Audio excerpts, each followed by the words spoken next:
Good morning students, class 11 chapter 2 का हमारा ये 30th लेक्चर है। देखो, पिछले लेक्चर में हमने हाइजेनबर्ग अनसर्टेनिटी प्रिंसिपल पढ़ा। उन्होंने क्या स्टेट कहा था? उन्होंने कहा था पोजीशन और एंगुलर मोमेंटम तो किसी इलेक्ट्रॉन के किसी फिक्स्ड ऑर्बिट में किसी एटम के आप साइमल्टेनियसली नहीं फाइंड आउट कर सकते हो। जिसका मतलब क्या है, बोहर्स ने क्या बोला? बोहर्स ने बोला था कि किसी भी इलेक्ट्रॉन की एनर्जी फिक्स्ड होती है, मोमेंटम फिक्स्ड होगा, वेलोसिटी उसकी सेम। लेकिन हाइजेनबर्ग ने क्या बोल दिया? इसका कॉन्ट्राडिक्ट हो गया। वो उसको एक्सप्लेन नहीं कर पाए कि आखिर फिर ऐसा क्यों होता है। हाइजेनबर्ग ने तो बोल दिया पॉसिबल ही नहीं है फाइंड करना एक साथ, ठीक है।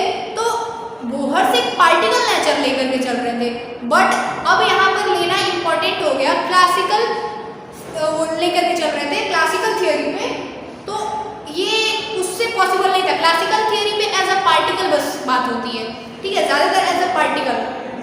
लेकिन इसको एक्सप्लेन करना एज अ पार्टिकल पॉसिबल नहीं था। ये आया, मतलब ये डुअलिटी नेचर है। डुअलिटी हम पढ़ चुके हैं। किसी भी के पास दो बिहेवियर है, किसी भी इलेक्ट्रोमैग्नेटिक रेडिएशन है या एटम इलेक्ट्रॉन जो भी है, दोनों नेचर रखेंगे, पार्टिकल नेचर भी रखेंगे और वेव नेचर भी रखेंगे। तो जाहिर सी बात है, जब वेव नेचर, तो बोहर्स ने तो वेव नेचर के बारे में कुछ दिया नहीं, ठीक है। तो इसको समझाने के लिए एक इक्वेशन दी श्रोडिंगर ने एक इक्वेशन लिखा जिसको आप क्वांटम मैकेनिक्स, जिसमें आप डुअल बिहेवियर के बारे में पढ़ेंगे किसी भी पार्टिकल के, इलेक्ट्रॉन के उसका पोजीशन क्या है, ये सब फाइंड आउट करने के लिए एक अलग ही पार्ट बना। उसको बोलते हैं क्वांटम मैकेनिक्स भी बोलते हैं या वेव मैकेनिक्स भी बोलते हैं। समझ में आ रही है बात? तो आज हम लोग पढ़ने वाले श्रोडिंगर वेव इक्वेशन। श्रोडिंगर एक साइंटिस्ट थे जिन्होंने एक रिलेशन दिया। क्या था इनका कुछ रिलेशन?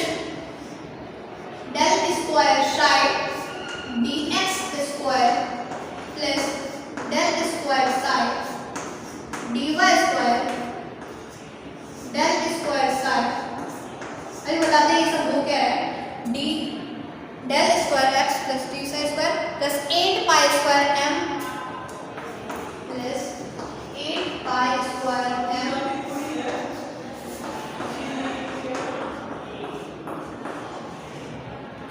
ऐसा ही है। तो ये हमारा है श्रोडिंगर वेव इक्वेशन। देखो, इसके बारे में आपको इसकी सॉल्यूशन, आपको बस यहाँ पे श्रोडिंगर वेव इक्वेशन क्या क्या है, क्या फंक्शन है, इसके बारे में बस इतना ही पढ़ना है। श्रोडिंगर ने एक वेव इक्वेशन लिखा जो कि कोई भी पार्टिकल, हमने बोहर्स की बात की थी, तो हमने फिक्स्ड ऑर्बिट की बात की थी, किसी फिक्स्ड ऑर्बिट में रिवॉल्व करता है। तो जब भी ये पॉजिटिव चार्ज हो गया और इसके सराउंड में इलेक्ट्रॉन रिवॉल्व कर रहा है, तो ये देखो, ये प्लेनार मोशन कर रहा है, इसी प्लेन पर रोटेट करेगा। ये प्लेन है ना, 2 डायमेंशनल प्लेन, लेंथ ब्रेथ, समझ रहे हैं? 2 डायमेंशनल एक प्लेन है। आप इसके पीछे आ जाओ यहाँ से, तो ये 3 डायमेंशनल, आप आगे आ जाओ तो ये 3 डायमेंशनल हो गया। अगर मैं एक सर्किल ले लूँ, एक सर्किल, तो वो क्या है? वो 2 डायमेंशनल, एक सिंगल प्लेन में होता है सर्किल, बट मैं एक बॉल ले लूँ जो कि स्फीयर, तो स्फीयर क्या होता है? स्फीयर 3 डायमेंशनल होता है। तो बोहर्स ने ये बोला कि न्यूक्लियस अराउंड में एक फिक्स्ड ऑर्बिट में रिवॉल्व करता है, ठीक है। लेकिन ऐसा तो पॉसिबल ही नहीं था।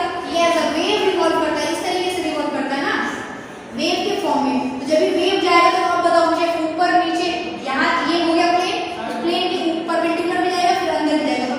तो 3 डायमेंशन की रिक्वायरमेंट हुई ना, 3 डायमेंशन। लेकिन बोहर्स किसके लिए एक्सप्लेन करते थे? बस 2 डायमेंशनल के लिए। तो श्रोडिंगर ने 3 डायमेंशन के लिए इक्वेशन लिखा, वेव इक्वेशन। क्या था? तो ये था, देखो यहाँ पर, अब देखो इस इक्वेशन में वेयर साई क्या है? वेयर ये साई है क्या? साई पढ़ते हैं इसको, साई है क्या? तो साई एक वेव फंक्शन है। साई क्या है? एक वेव फंक्शन है, जो कि साई एक वेव फंक्शन है। वेव का फंक्शन, वेव के फंक्शन आप लोग पढ़े हो, वेवलेंथ, फ्रीक्वेंसी, एम्पलीट्यूड, ये सब क्या थे? वेव के फंक्शन थे। तो साई एक वेवलेंथ फंक्शन है जो कि रिप्रेजेंट किसको करता है? एम्पलीट्यूड को। किसको? एम्पलीट्यूड को। आज समझ आ रही है? वेव फंक्शन एम्पलीट्यूड को रिप्रेजेंट करता है। और देखो, वेयर m क्या है? Where x y z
orbit orbit कह रहे थे, और ऑर्बिट टू डायमेंशनल जो कि एक्चुअल में होती नहीं है, वो एक रीजन होता है जिधर इलेक्ट्रॉन को पाने की पॉसिबिलिटी ज्यादा होती है। तो अभी तो आप ये समझो कि x क्या है, wave function, x y z क्या है, coordinate of the position vector, e क्या है, तो टोटल e क्या है, टोटल एनर्जी ऑफ इलेक्ट्रॉन्स क्या है, total energy of electron, and v क्या है, तो पोटेंशियल ऑफ इलेक्ट्रॉन,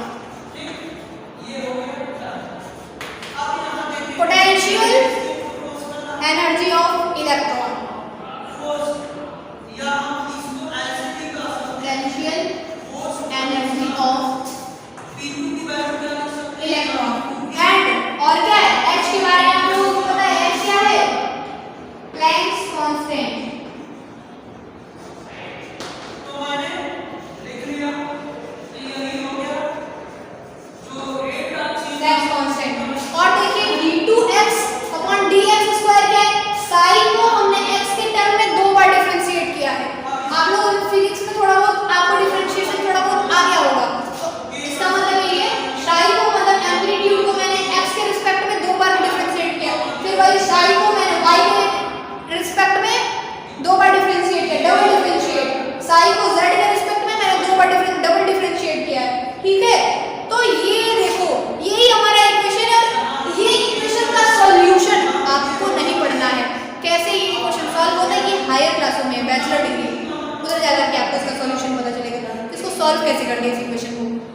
लेकिन यहाँ पे बस आप इतना जान लीजिए कि इसी इक्वेशन को सॉल्व करके हम उसकी पोजीशन को फाइंड कर सकते हैं, पोजीशन यही रिप्रेजेंट करेगा ना, x y z is the coordinate of the position of the electron, तो हम यहाँ से इस इक्वेशन को सॉल्व करके उसकी पोजीशन को ला सकते हैं, उसके मोमेंटम को फाइंड कर सकते हैं एग्जैक्ट, जो कि पहले पॉसिबल नहीं थी, ठीक है।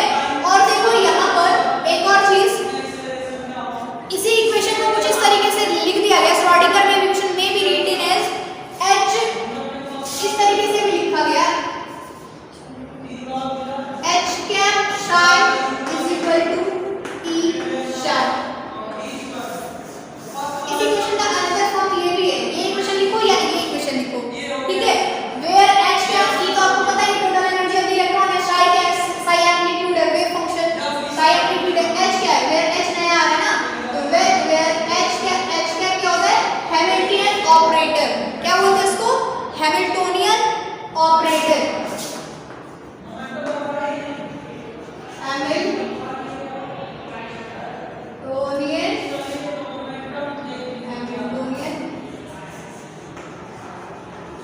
ऑपरेटर। आपको क्या याद करना है, श्रोडिंगर वेव इक्वेशन, कौन कौन क्या क्या रिप्रेजेंट करना है, और फिर इसका एक अदर फॉर्म ये भी है h cap psi is equal to e psi, where mathematical operator, ये h कैप क्या है, एक मैथमेटिकल ऑपरेटर जिसको हम कहते हैं हैमिल्टोनियन ऑपरेटर, ठीक है। अब देखो Schrodinger wave equation, Schrodinger wave equation for hydrogen atom के लिए हम लोग पढ़ते हैं कि हाइड्रोजन एटम के लिए क्या होगा, Schrodinger wave equation for hydrogen atom के लिए सॉल्व किया गया ना जब भी, देखो बोहर्स का मॉडल हाइड्रोजन एटम या हाइड्रोजन लाइक एटम के लिए था, बट श्रोडिंगर वेव इक्वेशन पहले ही था कि वो सिर्फ हाइड्रोजन एटम के लिए है। या दूसरा लिमिटेशन बोर की क्या थी, बोर की सेकंड लिमिटेशन ये थी कि वो एक इलेक्ट्रॉन से ज़्यादा इलेक्ट्रॉन के लिए नहीं, उनके पोस्टुलेट्स नहीं एक्सप्लेन कर पा रहे थे, कुडंट एक्सप्लेन, ठीक है। लेकिन यहाँ पर द वेव फंक्शन एंड यहाँ से जो वेव फंक्शन साई मिलेगा ना, हर एक वेव फंक्शन जो साई की वैल्यू आएगी एक फिक्स्ड एनर्जी लेवल को बताएगी, क्या एक यहाँ इस इक्वेशन को सॉल्व करने पर इसका जो सॉल्यूशन आएगा वो एक फिक्स्ड एनर्जी देगा, ठीक है। हाइड्रोजन एटम के लिए जब भी हम सॉल्व करेंगे तो हमारा ये क्या फाइंड होगा, एक फिक्स्ड एनर्जी लेवल, एक फिक्स्ड एनर्जी स्टेट मिलेगी, ठीक है। और these values of energy is called eigen value, जो मतलब इस इक्वेशन को सॉल्व करने के बाद जो हमारी एनर्जी लेवल आएगी साई, जो कि ये जो साई है वो करस्पॉन्ड करेगा एक एनर्जी लेवल को। आप बताओ साई है क्या, एम्पलीट्यूड है, एम्पलीट्यूड है ना, ये करस्पॉन्ड करेगा एक एनर्जी लेवल को। इस इक्वेशन को सॉल्व करने के बाद एक हमको सॉल्यूशन जो मिलेगा वो एक एनर्जी लेवल या एक एनर्जी स्टेट को बताएगा, ठीक है। तो वो एनर्जी लेवल क्या दिस वैल्यूज ऑफ एनर्जी को हम कहते हैं आइगन वैल्यूज। क्या कहते हैं? जो सॉल्यूशन होता है, सॉल्यूशन जो मिलेगा हमको इससे, जो सॉल्यूशन एक फिक्स्ड क्या देती है, एक फिक्स्ड एनर्जी लेवल देती है। क्या देती है? एक फिक्स्ड एनर्जी लेवल, ठीक है। और यही फिक्स्ड एनर्जी को हम, फिक्स्ड एनर्जी की जो वैल्यू होती है उसी को क्या कहते हैं? Eigen value.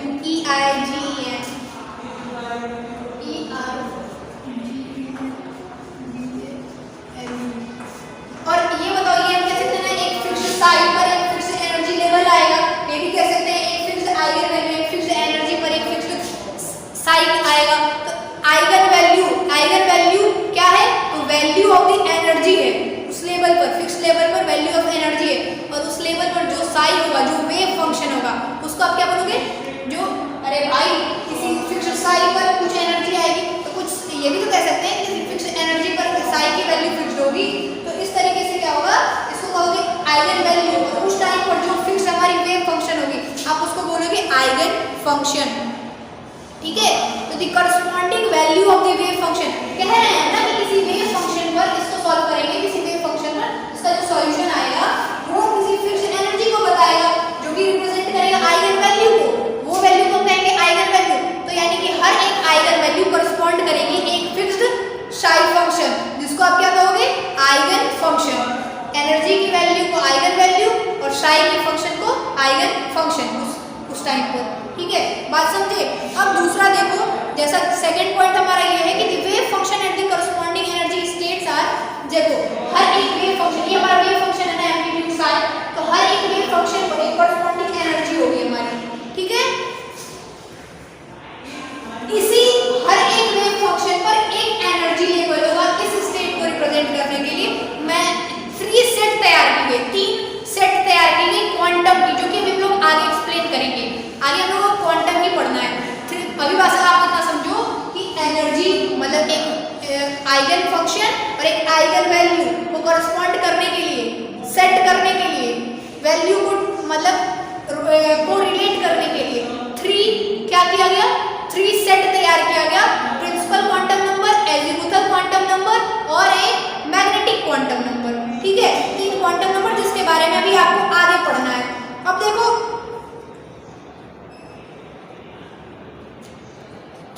फिजिकल सिग्निफिकेंस क्या देखा गया। एक और चीज देखिए, in the physical sense Sai क्या देता है?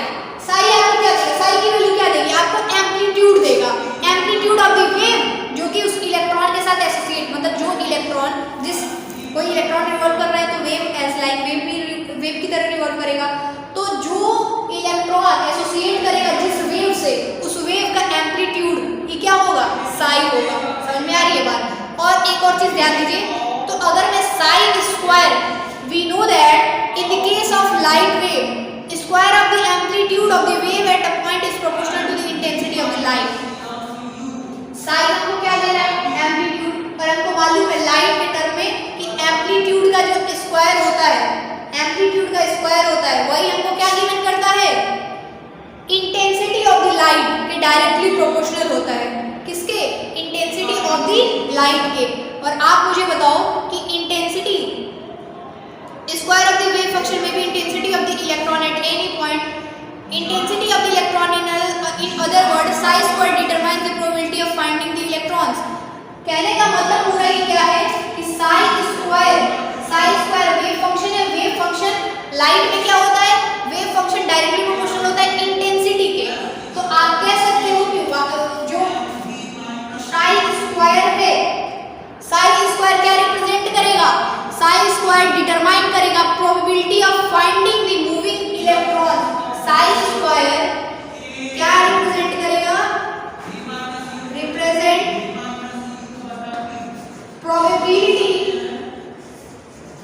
probability of finding the electrons। मतलब जहां पर इलेक्ट्रॉन्स के पाने की प्रोबेबिलिटी ज्यादा होगी, उसी को रिप्रेजेंट करेगा साई स्क्वायर। साई स्क्वायर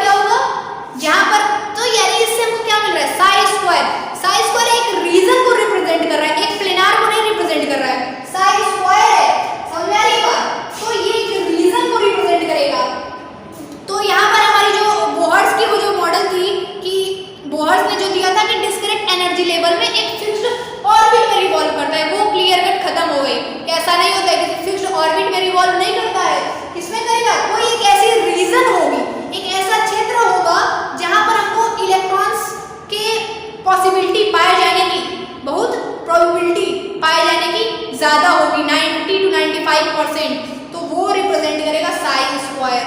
ठीक है, तो साई स्क्वायर को आप कह सकते हैं प्रोबेबिलिटी डेंसिटी, और साई को आप क्या कहोगे? साई तो मालूम है, साई को आप कहोगे प्रोबेबिलिटी एम्पलीट्यूड, और साई स्क्वायर को आप क्या कहेंगे?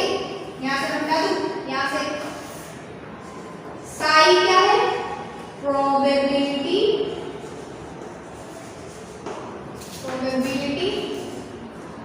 एम्पलीट्यूड, एंड साई स्क्वायर क्या है? प्रोबेबिलिटी डेंसिटी, प्रोबेबिलिटी डेंसिटी है। ठीक है, यहां से देखो कॉन्सेप्ट क्या है, रीजन का कॉन्सेप्ट आ रहा है। सिंपल सी बात है, देखो कि probability pictures of an electron concept, कोई भी, तो अब श्रोडिंगर से हो गया, अब जाकर के ये आ गया कि कोई भी न्यूक्लियस के अराउंड में इलेक्ट्रॉन एक किसी ऐसे रीजन में प्रेजेंट होते हैं जहां पर उनके पाए जाने की प्रोबेबिलिटी मैक्सिमम होती है। वो एक रीजन होता है, ना कि एक फिक्स्ड ऑर्बिट होती है। बात समझ में आ रहा है क्या? तो उसको हम बोलते हैं क्या? उसको बोलते हैं हम ऑर्बिटल। देखो उसको बोल रहे थे ऑर्बिट, किसी फिक्स्ड ऑर्बिट में इलेक्ट्रॉन रिवॉल्व कर रहा था, बोर्स ने बोला था किसी फिक्स्ड ऑर्बिट में ही रिवॉल्व करेगा। लेकिन अब क्या आगे बात, जब डुअलिटी की बात हुई, मतलब जब पार्टिकल और वेव नेचर दोनों की बात हुई, तो तब क्या आई? एक रीजन आया जिधर में इलेक्ट्रॉन न्यूक्लियस के सराउंड में रिवॉल्व करेगा। उस रीजन को हम कहते हैं क्या? ऑर्बिटल। उस रीजन को क्या कहते हैं हम? ऑर्बिटल। ठीक है, तो ऑर्बिटल और ऑर्बिट में अंतर क्या है ये जानेंगे। पहली बात, ऑर्बिटल आपको समझ में आ रही है? ऑर्बिट है क्या? ऑर्बिट एक वेल डिफाइंड सर्कुलर पाथ था। क्या था? ये प्रश्न था और इसके किनारे ये एक वेल डिफाइंड सर्कुलर पाथ था, मतलब इलेक्ट्रॉन रिवॉल्व करेगा तो इसी पाथ पर रिवॉल्व करेगा। बात समझ में आ रहा है क्या? बट ऑर्बिटल क्या है? ऑर्बिटल एक पॉजिटिव न्यूक्लियस चार्ज है, उसके अराउंड में एक ऐसा रीजन है, स्फेरिकल रीजन है, जिधर में इलेक्ट्रॉन के पाए जाने की प्रोबेबिलिटी मैक्सिमम होगी। पहला डिफरेंस ये है, ये समझ रहे हैं, ये एक वेल डिफाइंड सर्कुलर पाथ है और ये रिप्रेजेंट करेगा रीजन को, एक क्षेत्र को। ठीक है, स्पेस में। दूसरा, एक ये बताओ, ये क्या कहते हैं? इलेक्ट्रॉन किसी ऑर्बिट पर रिवॉल्व करता है, मतलब कि ये प्लेनार मोशन, अभी हम बता भी चुके हैं। ऑर्बिट में क्या होगा? इलेक्ट्रॉन प्लेनार मोशन करेगा, किसी प्लेन पर रिवॉल्व करेगा। वो यहां से ऐसे घूमेगा, इसके प्लेन पर है, लेकिन मैं यहां से इधर आ दूं, ये बड़ा थर्ड डायमेंशन हो गया ना, तो ये ऑर्बिट कहता है कि प्लेनार मोशन इलेक्ट्रॉन रिवॉल्व करता है। लेकिन ऑर्बिटल क्या कहता है? ऑर्बिटल एक 3 डायमेंशनल, कोई भी electrons planar motion orbit represent करेगा, और ऑर्बिटल क्या रिप्रेजेंट करेगा? कि इलेक्ट्रॉन 3 डायमेंशन में मोशन करेगा। ये देखो इधर चल रहा है, ये तो प्लेन में है, ये xy प्लेन, आप खींच दो यहां से अगर, तो इस पॉइंट की वैल्यू क्या होगी? कुछ x कितनी होगी और y कितनी होगी ना, ये y होगी वैल्यू, और ये इस पॉइंट कैसे रिप्रेजेंट करेगा? x और y, तो ये क्या है? ये प्लेन का रिप्रेजेंट कर रहा है। बट ऑर्बिटल में क्या होगा कि ऑर्बिटल में 3 डायमेंशनल मोशन रिप्रेजेंट करेगा। इलेक्ट्रॉन मतलब कितने डायमेंशन? 3 डायमेंशनल मोशन करते हैं, लेकिन ऑर्बिट के कांसेप्ट में क्या आ रहा था कि इलेक्ट्रॉन प्लेनार मोशन करते हैं। अब देखिए दूसरा, ऑर्बिट में ऑर्बिट की फिक्स्ड पाथ थी, मतलब इसी पाथ से जाएगा, इसी, अगर इस ऑर्बिट में है तो इसी पाथ पर रोटेट करेगा। ये नहीं कि यहां से इधर आ गया, फिर इस पर आ गया, फिर नीचे आ गया, फिर ऊपर चला गया, ऐसा नहीं था। लेकिन ऐसा होता है, बोहर्स ने ऐसा नहीं बोला, बोहर्स ने बोला कि फिक्स्ड ऑर्बिट पर रिवॉल्व करता है। तो सेकंड क्या था कि ऑर्बिट की इलेक्ट्रॉन की फिक्स्ड